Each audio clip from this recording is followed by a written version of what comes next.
The woman known to history as Diana, Princess of Wales, was born on the 1st of July 1961 as Diana Frances Spencer at Park House, inside the royal estate at Sandringham in the county of Norfolk in England.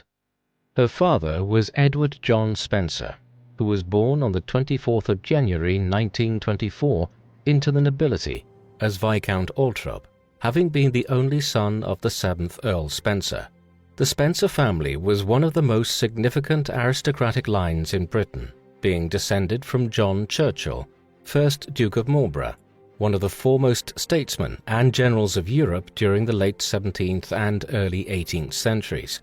Edward John spent his late teens during the first years of the Second World War at the Royal Military College in Sandhurst, before serving as a captain in the Royal Scots Greys Regiment, where he was recognized for his admirable contribution to the war effort. During the Allied invasion of Europe in the summer of 1944, to open a Western front in France against the Nazis, from there he led a British Army unit in an operation that successfully liberated 2 French towns. After the war, Spencer was assistant to the Governor of South Australia from 1947 to 1950, before holding local state offices such as County Councillor, High Sheriff for Northamptonshire, and Justice of the Peace for Norfolk. Between 1950 and 1954, Spencer was a personal attendant to both King George VI and Queen Elizabeth II, before he inherited his late father's title as 8th Earl Spencer in 1975, consequently joining the governmental House of Lords until his death on the 29th of March 1992. Diana's mother was Frances Ruth Roche.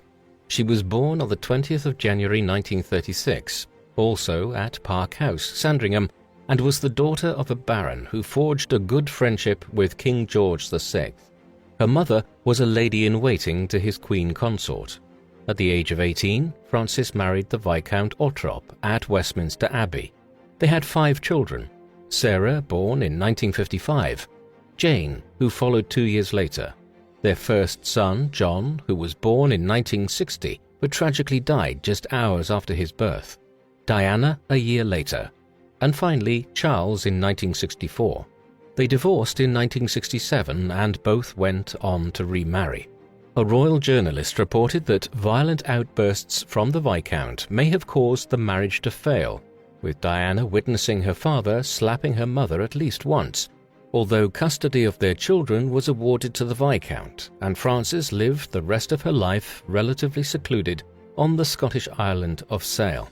Despite her relocation, a drink-driving ban and conflicts with Diana occasionally brought Frances into the press limelight, but she was largely left to focus on charity work until her death on the 3rd of June 2004. Her own parents' experience meant that Diana grew up as a child of divorce and was aware of the complications which can follow, but nothing could have prepared her for the difficulties which her own unhappy marriage would create from the mid-1980s onwards. Diana grew up at a time when Britain was experiencing wide-ranging changes politically, culturally, socially, and economically. The context of the second half of the 20th century was one of Britain rebuilding after the shock and devastation left by the Second World War, coupled with the birth of the Cold War between the Soviet Union and the United States and its allies like Britain, and fueled by the conflicting ideologies of democracy and communism. Compulsory national military service and food rationing remained prevalent in Britain throughout the second half of the 1940s and into the early 1950s. However, the accession of Queen Elizabeth II at just 25 years of age in 1952 in many ways was a turning point in the history of Britain during the 20th century. In the years that followed, renewed economic growth began, and by the time the decade ended, prospects for ordinary British people had improved greatly, with low unemployment, higher wages, and better living conditions and entertainment. Then, when the 1960s arrived, there was a social revolution, with music, fashion, and attitudes all changing. There was more spending on luxuries, and the majority of households now had televisions, meaning Diana grew up as mass media truly arrived, giving people ready access to the Beatles, BBC television, and more details than ever before about the royal family. For instance, it was in 1960, the year before Diana was born, that the first ever royal marriage was televised, that of Queen Elizabeth's sister, Princess Margaret, to Anthony Armstrong-Jones, heir to the Earldom of Snowdon and an accomplished photographer. The 1970s, however, was a decade of strikes, as trade unions engaged in widespread industrial action brought on by a demand for improved working conditions. Britain's global empire had come to an end following decolonization across Africa, and in Northern Ireland, the Troubles, a period of internecine sectarian violence between Roman Catholic Republicans and Presbyterian Unionists, escalated into widespread bombings exchanged, with the Irish Republican Army, or IRA, eventually taking the campaign to England itself. To compound matters, from 1973 there was a 2-year recession in much of the Western world, driven by inflation triggered by the world oil crisis, which resulted in higher energy and commodity prices, thereby ending the boom enjoyed in the previous decade. Progressive legislation, including the 1975 Sex Discrimination Act, the 1976 Race Relations Act, and the 1979 Convention on Elimination of All Forms of Discriminations Against Women, were all signs that Britain was attempting to shift to a fairer society. One element that had not significantly changed, however, was the upper class system and protocols, which were still made up of 5 ranks of aristocratic nobility, listed in precedence as Duke, Marquess, Earl, Viscount, and Baron. The royal family sat at the top of this hierarchy. All of this ensured that Britain was a changing society by the time Diana came of age, but in some crucial respects, it remained bound to the past.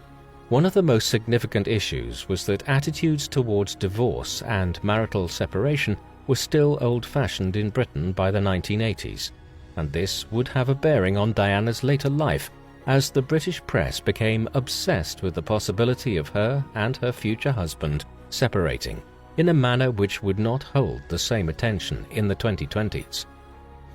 Diana's youth was spent enmeshed in British aristocratic life. The Sandringham estate, where Queen Elizabeth II leased Park House to the Spencer family, was often the scene of royal gatherings, and so Diana grew up accustomed to life in the royal circle, even calling the Queen Aunt Lilibet. She also played with 2 of the Queen's sons, Prince Andrew and Prince Edward, during her younger years, though her eldest son, Charles, the Prince of Wales and heir to the throne, was already entering his teenage years when Diana was born, and so they had no real contact during her youth, being of 2 significantly different age groups. Diana's parents divorced when she was just 7 years old, following which she initially went to live in London with her mother, but shortly thereafter her father won custody of the Spencer children, and together with her 2 older sisters and younger brother, Diana returned to Sandringham to live with the future Earl. In 1970, Diana was enrolled at Riddlesworth Hall School, following a few years of homeschooling and a short spell at Sillfield Private School in Norfolk. 4 years later, in 1974, she went to boarding school at Westheath near Sevenoaks in Kent, where she showed a talent for music, swimming, and dancing.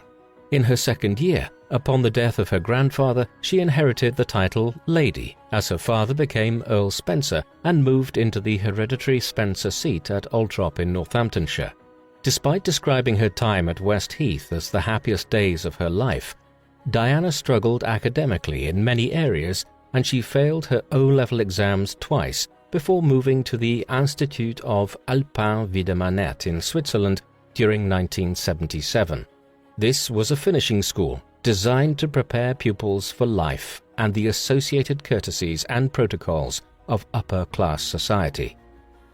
In November 1977, there was a grouse hunt at her family estate in Altrop, and Diana was in attendance when her older sister Sarah arrived on a date with the heir to the throne, Charles, Prince of Wales. Romance would be short-lived for Sarah, as they would date for only a brief time, with the prince ending the relationship on a skiing trip, and Sarah telling the press that she would never marry him, whether he was, quote, a dustman or the King of England. Charles and Diana caught each other's eye for the first time, with Charles describing Diana as jolly, amusing, fun, and attractive, while Diana joked to her friends about marrying him. Some sources suggest that Charles was still in love with Camilla Parker Bowles at this time, despite her marriage to Andrew Parker Bowles 4 years prior. Charles and Camilla had dated for a time in the early 1970s, but Charles had refrained from proposing to her owing to her family's lack of aristocratic titles and her perceived long dating history, which would contravene the traditional preference of a princess and future queen to carry a virginal, unsullied image when marrying the heir to the throne. As a result of Charles' procrastination, Camilla had moved on and married, but she and Charles, in retrospect, remained the loves of each other's lives and stayed in extensive contact throughout the late 1970s and into the 1980s. In 1978, Diana left school. Thereafter, she tried several low-paid jobs, including becoming a nanny for a wealthy American couple, a dance instructor, a cleaner, a party hostess, and then a nursery teacher's assistant at the Young England School in Pimlico. As a present on her 18th birthday, Diana's mother bought her a flat at Coleherne Court in Earl's Court in Kensington in central London, where she lived with 3 flatmates. These were years of liberation. Diana had found her childhood largely unhappy and unstable, contending with her parents' abusive marriage and then the separation which followed. In the 1970s, she had a very poor relationship with her stepmother, Rain McCorquodale, who married Diana's father in 1976. Diana described her as a bully, and on one occasion, Rain allegedly pushed her stepdaughter down a flight of stairs. Despite this, Diana had developed from a shy child to a confident and beautiful lady who mingled with aristocratic and powerful people, opening her up to a wide world of potential. In November 1978, Diana was invited to Prince Charles' 30th birthday celebrations at Buckingham Palace, the famed London home of Queen Elizabeth II. Diana was not intimidated by the attendees nor her surroundings, and was fascinated by the company and event, apparently making a good impression of herself on the prince. However, in August 1979, Lord Mountbatten, Charles' great-uncle and a major influence in his early years, was assassinated by the IRA, leaving Charles devastated. He sought comfort from Camilla, which started rumors that the pair had secretly resumed a romantic relationship, one which Camilla's husband, Andrew Parker Bowles, was apparently accepting of, as he himself had also been involved with numerous lovers since beginning his relationship with Camilla. Despite this, during the following year, in July 1980, Charles showered Diana with strong signs of affection when they met again at the home of Philip de Pass, a mutual friend hosting a party in Sussex. Triggering the beginning of their official courtship, Diana was invited to stay with Charles in London, where the royal establishment would be asked for approval of the relationship. 2 months later, in September 1980, Diana was invited to visit Queen Elizabeth's Scottish residence at Balmoral Castle in Aberdeenshire, where the couple received scrutiny from the monarch and her husband, Philip, Duke of Edinburgh. Charles had clearly invited Diana to meet his parents in order for them to assess her suitability to become his wife, at a time when picking who the future queen consort would be was viewed as a political as much as a personal and emotional decision. Private Secretary Lord Charteris was present at the visit, reporting that Diana ensured Charles saw her looking beautiful, decorous, and acting jolly, which Queen Elizabeth also noticed and remarked how she found her charming and appropriate. Referred to by the media as the Test of Balmoral, Diana and Charles got their blessing, which sparked the beginning of big public interest, with a race in the press to be the first to publish photos of the lady who was dubbed Shy Di. With the couple's relationship now public, there was a threat to the royal establishment, as it fueled tabloid newspapers to scrutinize and run stories on Charles and Diana, stories which could be either positive or negative. The papers cared little, as long as the story sold. Such was the desire to uphold a positive regal image. In November 1980, the royals demanded an apology from one tabloid newspaper when it claimed Charles had used the royal train to secretly meet with Diana. This was controversial, as the tax-funded transport was intended for official public duties only. In early 1981, upon the recommendation of Charles' father, Prince Philip, Charles decided to commit to Diana to remove the press attention and to protect Diana and himself from the possibility of damaging their reputations. Accordingly, on the 6th of February, he proposed at Windsor Castle, and Diana accepted. They officially shared the news with the BBC 2 weeks later in a press announcement which produced controversy when the reporter conducting the interview asked them both if they were in love. Diana swiftly replied, "Of course," but Charles added, "Whatever love means." This was interpreted by some as an early sign of division between the couple, although in the same interview, Diana showed positive signs by saying she was ready for the challenges of joining the royal establishment, as she had the unwavering support of Charles. However, there were numerous other causes for concern if anyone had cared to look. Charles was already heading into his mid-30s, while Diana was just 19, and their courtship was hardly extensive. A biography of Diana, written many years ago, concluded that Diana and Charles had only met each other 12 or 13 times when Charles proposed. It all boded ill for the future. Diana chose her own engagement ring, which was contrary to royal tradition because it was not custom-made by the royal jeweler.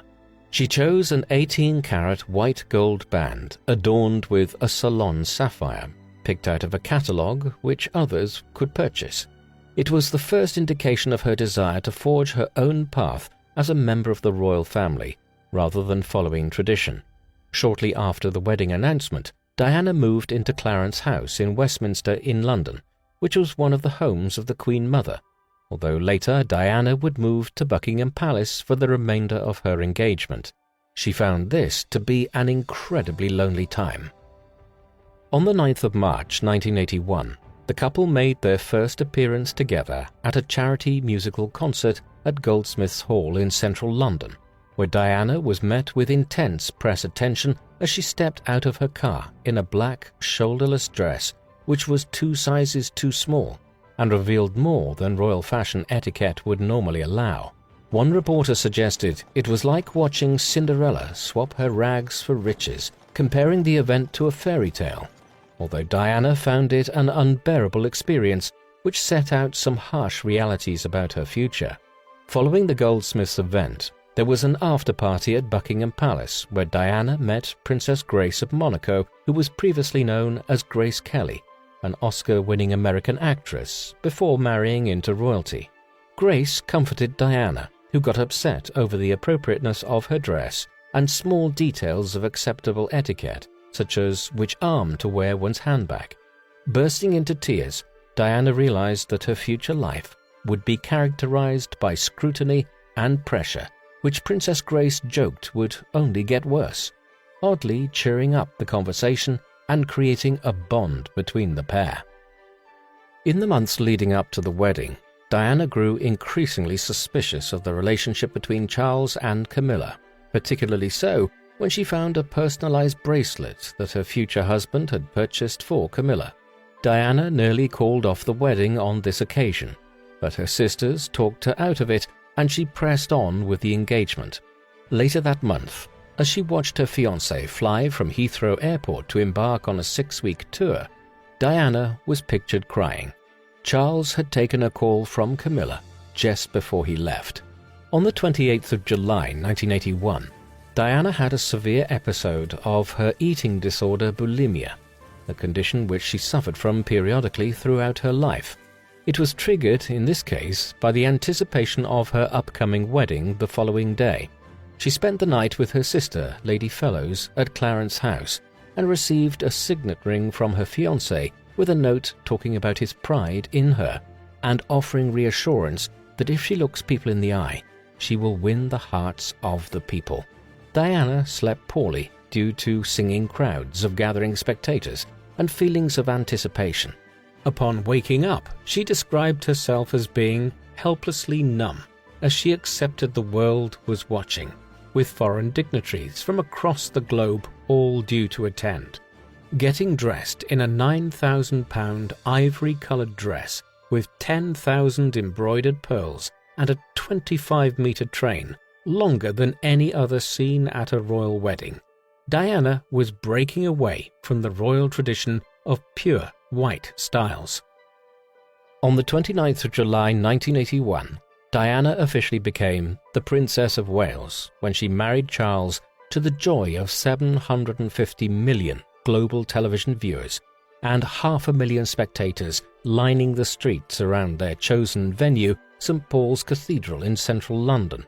Described by many as a fairy tale wedding, it was a huge event which saw the United Kingdom have a public holiday, while there were many celebrations around the country and further afield in the Commonwealth nations such as Australia, New Zealand and Canada. At the Church of England's ceremony, the couple requested to remove the traditional wife's promise to obey her husband, a decision which seems entirely modern today, but which attracted attention from the press in 1981. The wedding reception was held afterwards at Buckingham Palace, where 27 wedding cakes and an official cake supplied by the Royal Navy standing at 5 foot tall and weighing 225 pounds were served. In addition to the extravagant wedding day costs for the ceremony, there were additional security measures due to the threat from the IRA and crowd management, which meant this was an expensive event and was estimated to cost £57 million. Crowds were delighted when Charles and Diana came out onto the balcony and kissed, with fireworks and 100 beacons lighting up across the country into the night. Despite the splendor of the occasion, however, it was a doomed union in retrospect. After the wedding reception, the newlyweds were taken by carriage across the River Thames, and they then left London to start their honeymoon at the stately home Broadlands in Hampshire. From there, they flew to the Royal Yacht Britannia 3 days later for an 11-day cruise around the Mediterranean, before returning to Balmoral Castle in Scotland for a hunting trip with other members of the royal family. Diana did not have a happy honeymoon, and she cried repeatedly, while her bulimia flared up due to the immense changes she was experiencing. Each day, she found Charles' analysis of the novels he was reading to be rather tedious in what was surely a classic example of why two individuals who do not know each other should not rush into a marriage for the wrong reasons. Many pictures were taken during their stay at Balmoral, which was organized by the Royal Press Office, who, in effect, organized and engaged official touchpoints with the major press outlets, including tabloid newspapers. To make matters worse, during the honeymoon, Charles reportedly wore cufflinks gifted to him by Camilla, with Diana discovering where they had come from during the trip. She suspected more and more that he was still unable to move on from his old relationship. Despite this, public sentiment assumed the new Princess of Wales was happy, having just become the third highest-ranked female in Britain, according to aristocratic precedents. The newlyweds resided at Kensington Palace in London and Highgrove House in Gloucestershire after marrying. It was just after moving in to these residences that the royal family announced that Diana was pregnant on the 5th of November 1981. 2 months later, she fell down some stairs at Sandringham while just 12 weeks pregnant. But fortunately, no harm befell the unborn baby. We know today that Diana intentionally caused the fall because of her growing depression and feelings of inadequacy as part of the royal establishment. To compound matters, in February 1982, pictures of Diana pregnant in a bikini were published in the media. This deeply upset the royals, with the Queen publicly condemning those who took and released the photos. On the 21st of June 1982, however, Prince William Arthur Philip Louis of Wales was born at St Mary's Hospital in London, automatically becoming second in line to the throne of Britain. This came at some personal cost to Diana, as she suffered postnatal depression in the months that followed, made worse when her friend Princess Grace of Monaco died on the 14th of September 1982, having suffered a stroke while driving. resulting in her car plummeting off a cliff, with just her daughter, Princess Stephanie, surviving. Diana attended the funeral despite her husband allegedly telling her he saw no reason why she should have to attend. There, Diana wore a black dress and became the center of press attention, with some of her critics saying she appeared to thrive on it.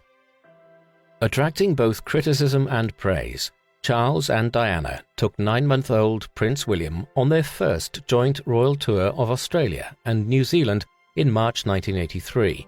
This broke royal precedents, as young children were traditionally left at home when working royals had toured the Empire or Commonwealth nations in times gone by.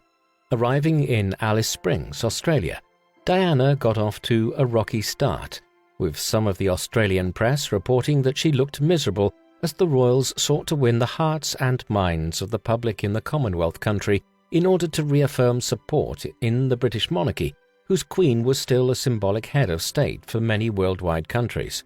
The young baby prince stayed with a nanny at the tour base on a farm at Woomagama in central Australia, as the royal couple began visiting famous sites such as the sacred Uluru, more widely known as Ayers Rock. As the tour progressed, Diana's ability to charm was complemented by her beauty and style. Her popularity was growing across the globe, even in challenging ex-colonial countries which were increasingly skeptical of the lingering ties to the British monarchy.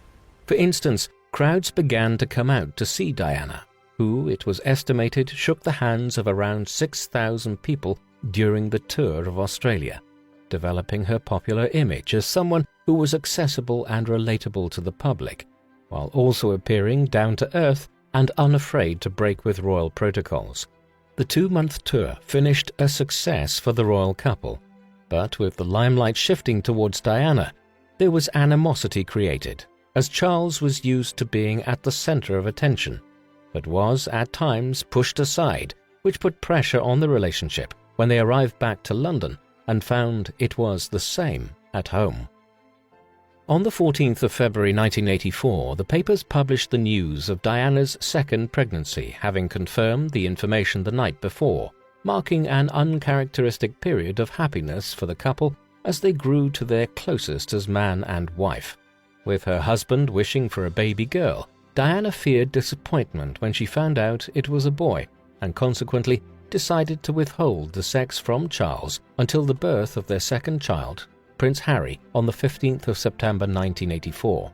As a mother, Diana put her children first and often refused the wishes of Charles and royal traditions. For instance, she organized her own childcare, picking William and Harry's clothes and taking them to the school that she chose when they got older, rather than relying on royal household staff to carry out these tasks, as so many royal couples had for centuries. This all added to the growing perception of Diana as the people's princess amongst the wider public, a royal princess who seemed to have the common touch and who had little time for the rituals and stuffiness of the traditional aristocracy. Diana's royal duties recommenced in 1985 once she recovered from her pregnancy. Life as a working royal at this time involved supporting the Queen as sovereign, undertaking tours of the country and symbolic visits to civic and military sites, such as her launch of HMS Cornwall, where Diana continued to draw crowds and influence fashion with her manner and style.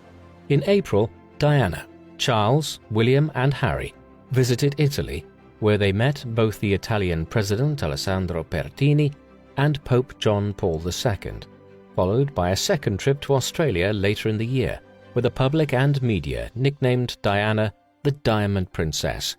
In November of that year, while attending a dinner hosted at the White House in Washington, D.C., President Ronald Reagan's wife Nancy fulfilled a fantasy of Diana's when she paired her with movie star John Travolta for a dance which cleared the floor, as influential onlookers watched the infamous moment unfold.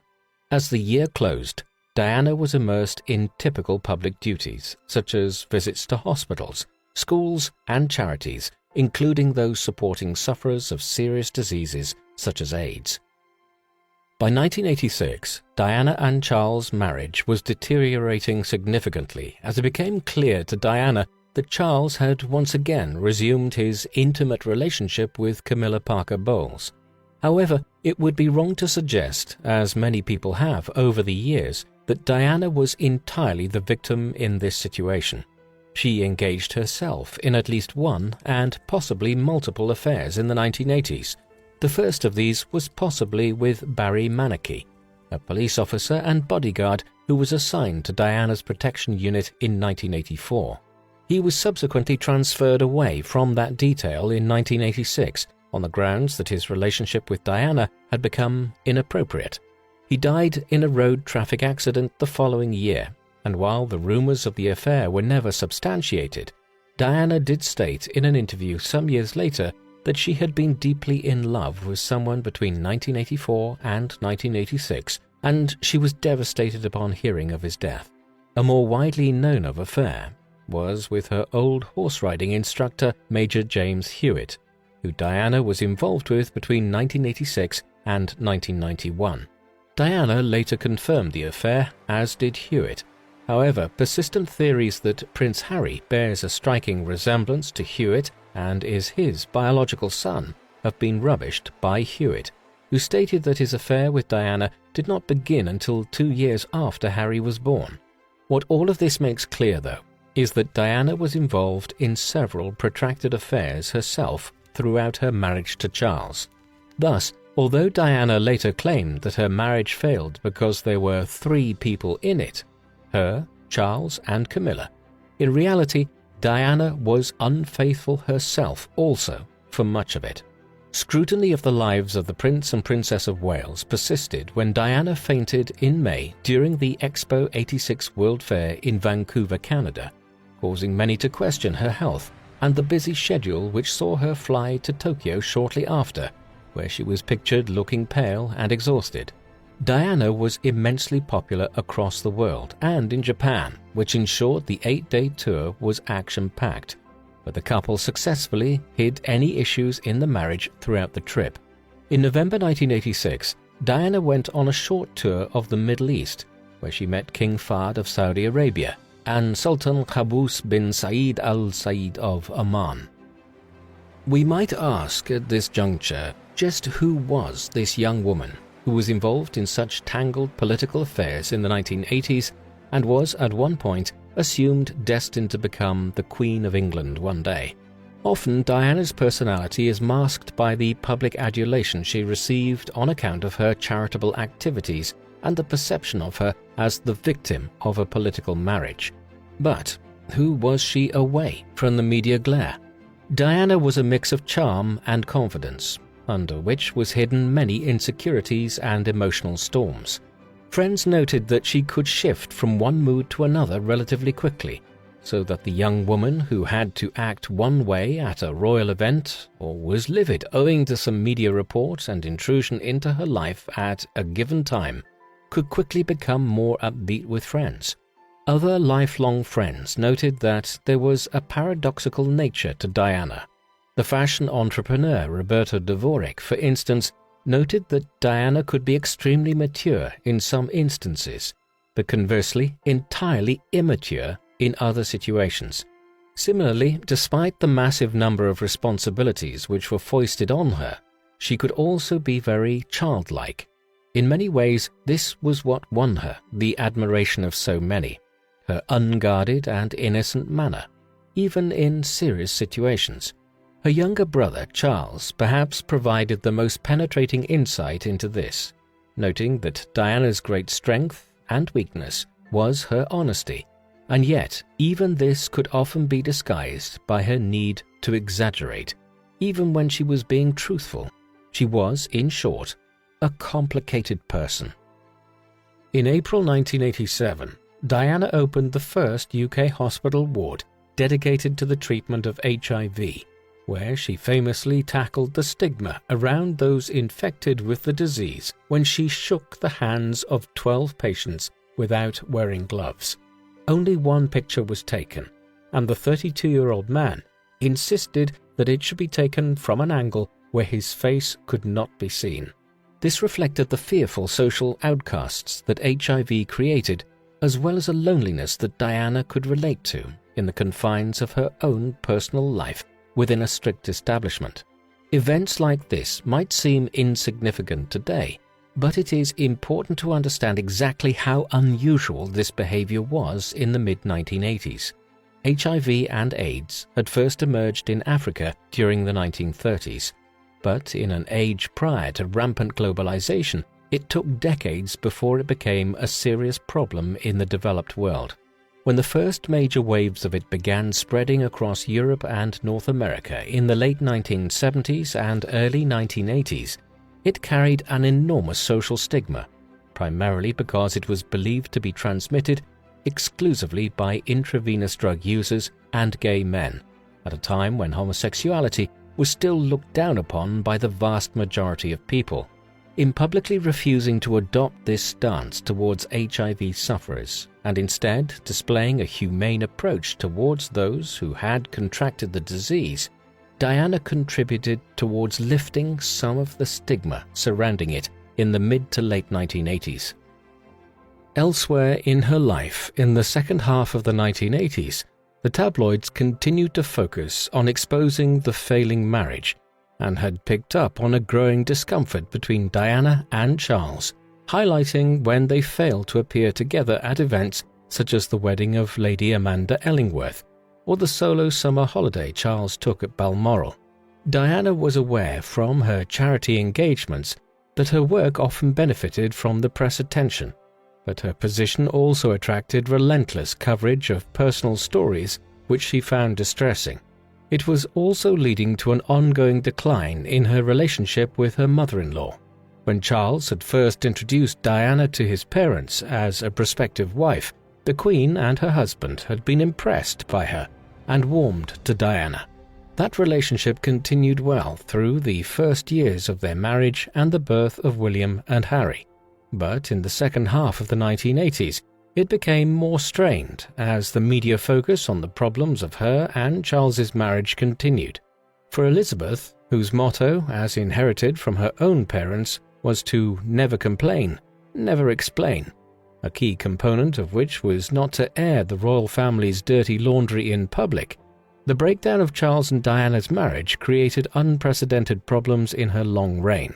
The evidence suggests that she did not view Diana as being responsible for the problems which were growing from the mid-1980s onwards, but neither could she overlook the fact that it was the arrival of Diana into the royal fold which had led to the first serious and ongoing controversies of her reign, over 30 years after its commencement.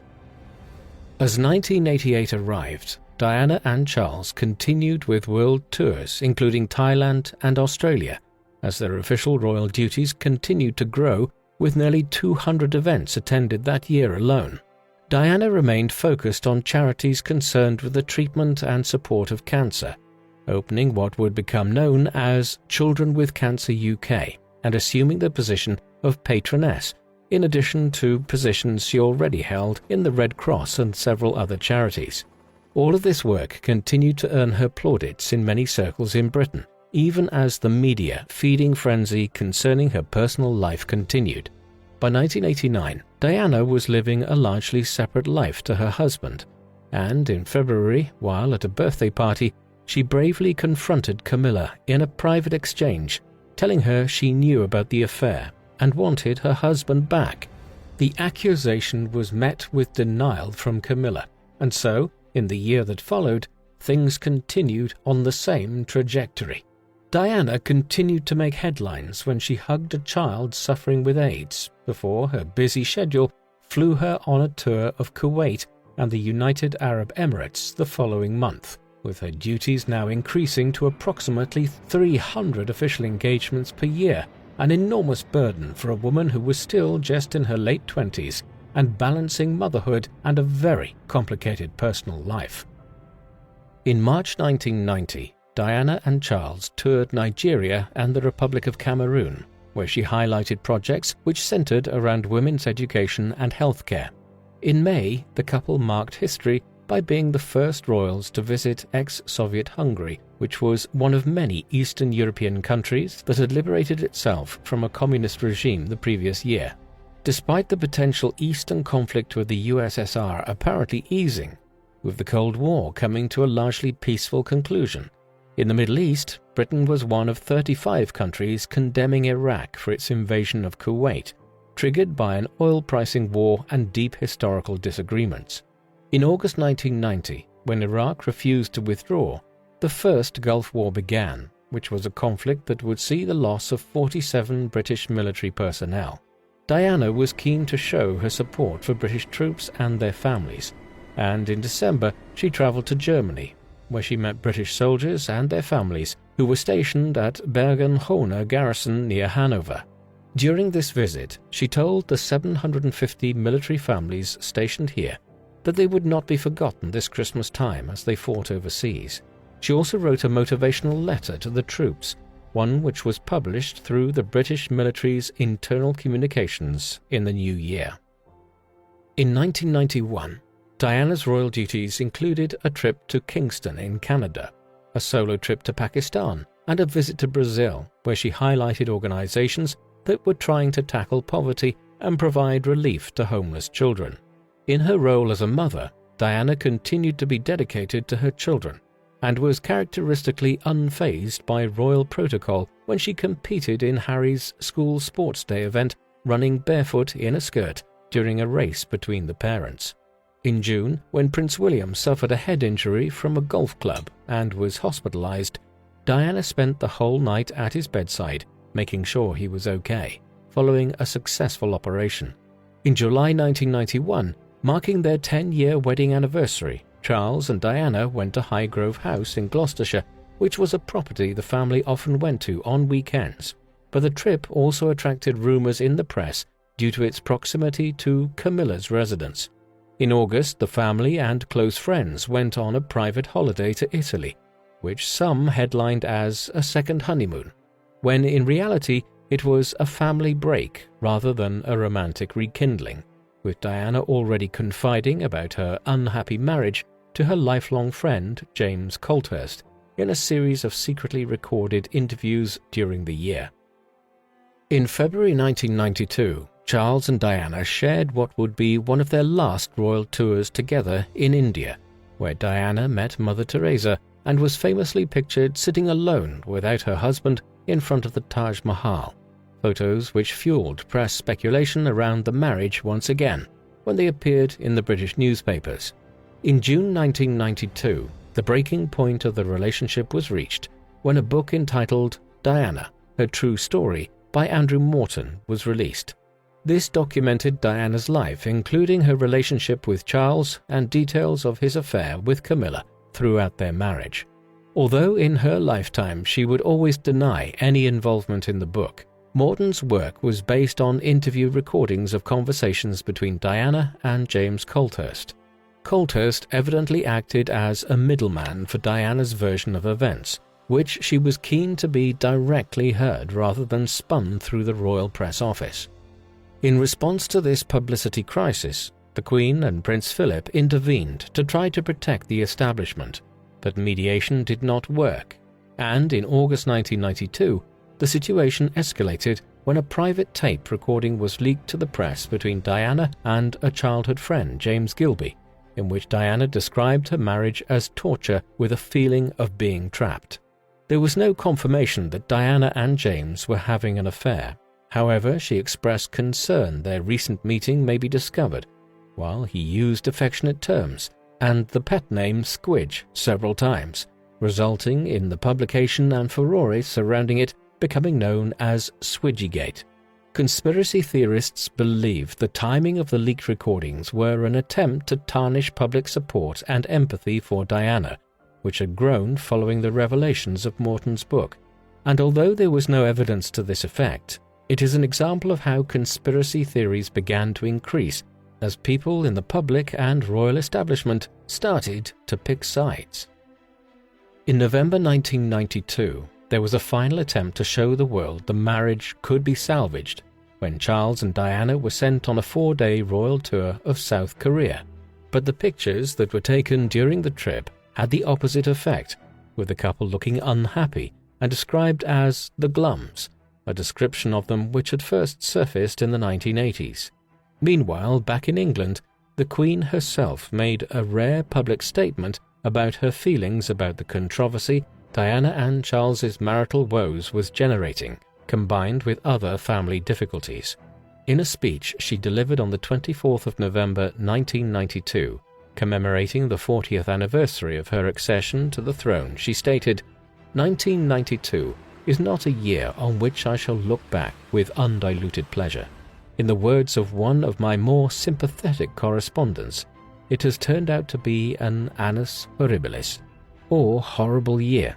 Just 2 weeks later, at the Queen's request, the Conservative Prime Minister John Major officially announced that Charles and Diana had amicably decided to separate but had no plans to divorce, with their constitutional positions unaffected and the parental custody of their 2 sons equally split.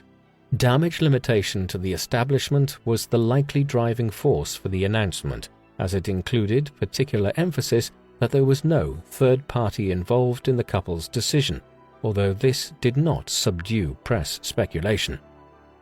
In January 1993, a leaked intimate conversation between Charles and Camilla, recorded 4 years earlier, was released to the Australian tabloid newspapers before being sent to the press in Britain and around the world. The nature of the conversation reflected poorly on Charles and resulted in Camilla getting vilified by many newspapers. Diana reacted privately to the transcript in disgust, but also appeared to be boosted by her husband's public embarrassment, declaring to her bodyguard that it was game, set, and match in the battle for public opinion. In March, Diana went on her first solo royal trip following the separation, when she visited a leprosy hospital in Nepal and famously met patients in an attempt to remove another widely held stigma. Despite the normal persistence of everyday duties, Diana and her opinion of Charles continued to deteriorate, when, in a letter to her bodyguard in June, she accused him of being in a relationship with his personal assistant, Tiggy Leg Burke, whom he had hired as a nanny for Harry and William, which Diana resented. A Tiggy and Charles relationship was never proven, and it seems doubtful that it ever occurred. In the months that followed, Diana was consumed with the separation and, in particular, the ever-present public eye, so much so that by December 1993, she re-evaluated her life and declared in a statement that she was taking a step back from public life due to the intense press intrusion of the past 12 years and the consequent pressure on her personal life. Stressing her continued involvement in charity work, she thanked the public for its support and advised that she would now engage in a more sustainable work-life balance where her duties could be fulfilled, while also maintaining some level of personal privacy. In June 1994, right around the time that Diana attended the 50th anniversary of the D-Day landings in northern France, Charles had been Prince of Wales for 22 years, and to celebrate, he was interviewed by journalist Jonathan Dimbleby for a documentary which covered his royal duties worldwide for almost a year, while also giving him the platform from which he chose to speak about his marriage. Around 13 million viewers watched as he admitted to adultery, adding that it was only after the marriage was irreparable and confirming the next day that the affair was with Camilla. This news was not a revelation, as, by that time, the press had uncovered affairs involving both parties in the marriage, but it was a shock to the public to hear it from the future king's own lips and created further divisions between those who supported Diana and those who were sympathetic to Charles. On the same evening that the interview was aired, attending a dinner event in the Serpentine Gallery, London, Diana wore an evening gown styled outside the normal confines of royal conservatism. This resulted in it becoming popularly referred to as the revenge dress, with some journalists saying it symbolized Diana's breaking free from the rules of the royal establishment and taking back control of her life. In January 1995, Camilla and her husband Andrew Parker Bowles announced plans to divorce, reigniting speculation around the status of her rekindled relationship with Charles. In the months that followed, Diana did not react publicly, but instead focused on her duties when she made a royal visit to Emperor Akihito in Japan, the Venice Biennale Art Festival, and a trip to Moscow, where she received the International Leonardo Prize in recognition of her charity work. In November, Diana took part in a television interview with the BBC, which was organised with some deceitful manipulation from the producer and presenter Martin Bashir, but aired with probing questions into personal details and specifically her failed marriage, with which Diana ultimately cooperated as she anticipated a legal clause that would mute her version of events with a divorce now inevitable. Public interest spiked, and Diana put herself back into the press limelight following her break. This resulted in split opinions, with some saying she was unjustly trying to portray herself as a victim of psychological abuse from Charles, while others backed her for bravely speaking out against an archaic establishment who were not supporting a vulnerable family member. When the interview aired, it caused crisis for the royal image, with quotes that suggested Diana did not see Charles as a suitable heir to the throne, and confirmed that both of them were involved in extramarital affairs. The Queen consequently wrote letters to both Diana and Charles, advising them to finalize their divorce and end the never-ending press attention with all the associated negative insights into the royal family. Unsurprisingly, Charles accepted the Queen's recommendation. Diana was upset by the letter, as she felt she was being told to agree to the divorce rather than being asked, but she eventually accepted.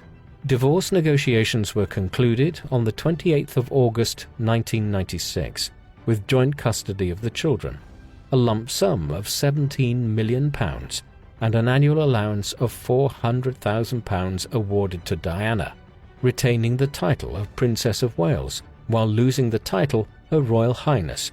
All royal duties would continue until, as and when, she remarried. In January 1997, as patron of the Halo Trust, Diana was famously seen being guided round a minefield in Angola in southern Africa.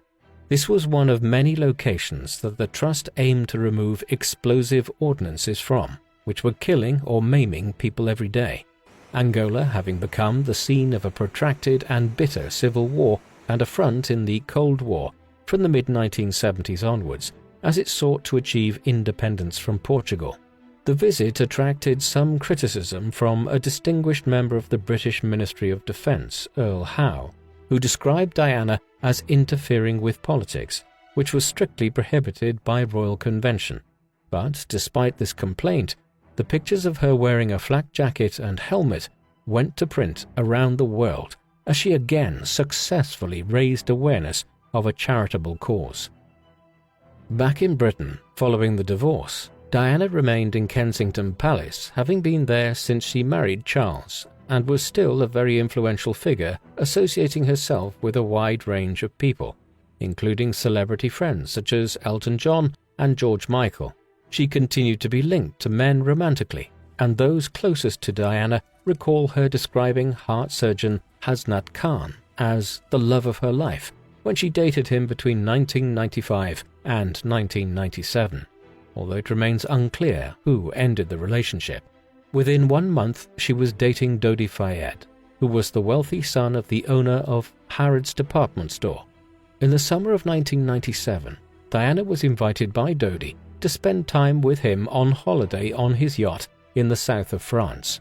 William and Harry joined them there for a period of time, before she and Dodi later returned on their own, where the paparazzi captured the couple kissing. The paparazzi were independent photographers who sold their pictures to newspapers, and although they always had interest in Diana, their methods of obtaining pictures were becoming more aggressive, with them focusing on and following every move their target made. Flying from Sardinia to Paris, Diana and Dodi were followed as they had dinner on the 30th of August at the Ritz Hotel in the French capital, with the paparazzi waiting outside on motorbikes, ready to take pictures when the couple left. Upon arriving at the hotel, Diana had called her 2 sons who were at Balmoral Castle with Charles. She also later called a journalist friend whom she informed that she was about to make a drastic change in her life. fulfilling her remaining royal duties before removing herself from public attention for good. After this, the couple ate dinner in their suite, during which Dodi became suspicious that some of the staff in the restaurant were paparazzi. Consequently, they left through the back of the hotel in a black Mercedes and headed for his apartment at 12:20 a.m. on the 31st of August. Diana and Dodi sat in the back of the car, while their chauffeur Henri Paul drove with their bodyguard Trevor Rees-Jones sat in the passenger seat as they raced ahead of the pursuing paparazzi through the streets of Paris towards the Pont d'Alma tunnel. At 12:23 a.m., driving at speeds of 85 miles per hour, the Mercedes clipped another car at the entrance to the tunnel, which resulted in them crashing into a pillar. Paul and Dodi died instantly in what was described by a witness as an impact which sounded like an explosion. A doctor by the name of Frédéric Maillet, who was driving past in the opposite direction, stopped his car when he saw the crash and ran towards the scene. When he reached the car, he found Rees-Jones severely injured. Diana was on her knees, facing the seat. When Maillet approached, she looked up and asked him what had happened, and then complained of the pain she was in, before lowering her head and going quiet. As rescuers arrived to the scene in the hour that followed, Diana went into cardiac arrest as they attempted to cut her from the wreckage. Her heart was displaced, and her pulmonary vein was torn. Despite resuscitation and hours of surgery at Piti-Salpêtrière Hospital, the Princess of Wales was declared dead at 4 a.m. Rees-Jones was the only survivor, and an investigation found that he was the only person in the car wearing a seatbelt. The post-mortem revealed that the driver, Henri Paul, was intoxicated and under the side effects of prescription drugs, which combined with his decision or instruction to drive recklessly resulted in the crash. Dodi's father subsequently suggested one of many unproven conspiracy theories that this was not an accident, but a planned murder by people who feared the damage Diana's knowledge could do to the royal establishment. But no evidence to substantiate this claim has ever surfaced. Instead, the death of Diana will be remembered in history as a tragic accident, taking the life of a 36-year-old lady who was looking forward to a new future following her divorce. These conclusions were confirmed by Operation Paget, an inquiry carried out by the British Metropolitan Police between 2004 and 2006. This found that Henri Paul was intoxicated on the night in question, and this, combined with the actions of the paparazzi who were chasing the car, resulted in what was later declared an unlawful killing due to gross negligence. The inquiry also confirmed that Diana had not been pregnant at the time of her death, a suspicion that had lingered ever since the events of 1997. On the 6th of September 1997, following tributes from all over the world, Diana's funeral took place at Westminster Abbey, with her sons, Charles, the Duke of Edinburgh, and her brother, walking behind her coffin as a crowded procession led her to the public service, which was broadcast to approximately 2.5 billion viewers worldwide. Later in the day, her body was buried in a private ceremony within the grounds of her family estate, Althorp Park. She was dressed in a black dress and had the rosary beads that Mother Teresa had gifted her when they met. Diana is remembered as a fashion icon, charity ambassador, and someone who could be related to by the British public, with her displays of empathy and compassion, and her often down-to-earth behavior. The dresses she wore still influenced fashion long after her death, while she also did a lot to promote aspiring British fashion designers through her roles as patron and associations with key figures within the industry. Her charity work and particular focus on causes that carried stigmas in the 1980s enabled Diana to raise the profile and encourage support time after time, which undoubtedly helped many people suffering from diseases such as HIV, AIDS, and leprosy. All of this ensured that she is remembered as the People's Princess, someone who was not afraid of stretching traditionally reserved royal protocols by showing emotions that the average Western person is familiar with. Beautiful and socially charming, she drew attention at events, and often used this for the good of promoting others, as well as themes that she was passionate about. Conversely, Diana will also be associated with an unhappy marriage and a conflicting relationship between her desire to utilize the media and the invasive pressure this invited, and which she ultimately could not control. She felt trapped within the confines of the royal establishment, and within a marriage where both parties committed adultery. Worse still, all of this played out publicly every step of the way. For a vulnerable young woman who suffered from mental health problems and bulimia, the confident persona often hid a person who struggled with life and failed to find enough support or empathy to relieve the many internal struggles she faced.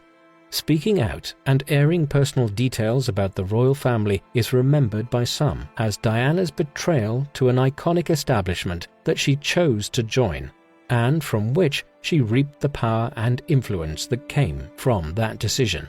Opinion on her decision to do the BBC interview in the mid-1990s and to contribute to Morton's tell-all book divided public opinion both then and ever since. There is a postscript to the tragedy of Diana's early death and the spectacle which her life became. On the 9th of April 2005, Prince Charles finally married Camilla Parker Bowles at the end of what was effectively a 3 decades-long and enormously complicated courtship. This royal wedding was kept low-key and involved a small civil ceremony near Windsor Castle, as it was rightly perceived that it would be controversial even with the passage of 8 years since Diana's death. With the crowning of Prince Charles as King Charles III on the 6th of May 2023, Camilla was crowned as Queen Consort, like previous royal spouses before her. This was a decision which was made by Queen Elizabeth II on her Platinum Jubilee in February 2022, just months before her own death. This was not seen as the controversial decision that it once might have been. Many years ago, Charles and Camilla were perceived as the villains in the story of Diana's life. But in reality, there were no villains in Diana and Charles's story, simply a misguided decision to marry, which both parties entered into of their own volition. What happened afterwards was the result of largely inevitable media intrusion. Of course, Charles's coronation would be controversial for other reasons.